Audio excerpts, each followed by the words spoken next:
Hi, my name's Kathy.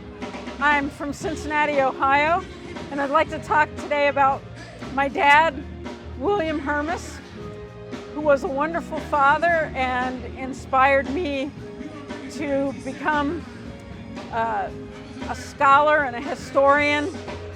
And he was a police officer in Cincinnati. But before he became a police officer, he served in World War II in the Signal Corps in the 6th Army. And one of his duties was at Nagasaki. After the bomb had been dropped, he served as part of the cleanup crew. And I think this really affected him deeply. And so all my life, he told me historical stories and inspired me to learn a lot more about, first of all, World War II and the Great Depression, both of which he lived through, and then to continue to explore all facets of history, American history, world history. He was a police officer for 27 years, and most of that time he was a patrolman, and he walked the streets of Cincinnati, mainly around 6th and Walnut and Fountain Square, and he loved meeting people. He knew everybody. And one of the great things about going out to dinner or anywhere with my dad was people would come up and say hello to him because they remembered him from meeting him downtown.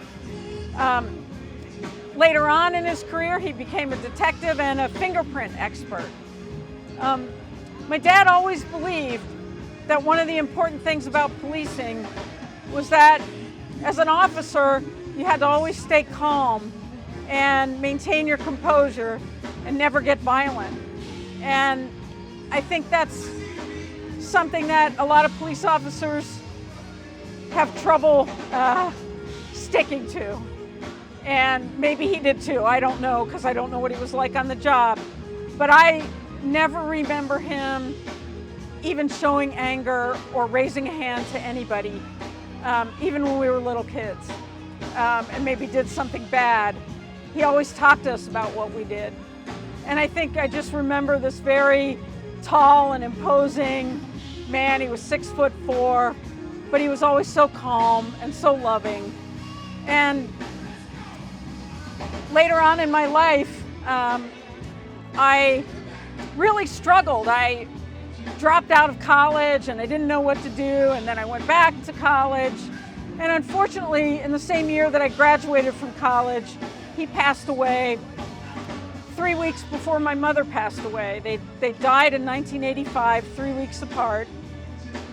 And my dad really wanted me to go to law school, but I had just been accepted to Yale Graduate School. That's how I came to live in Connecticut. And I knew that I was going to Yale. And I think, believe it or not, it actually disappointed him.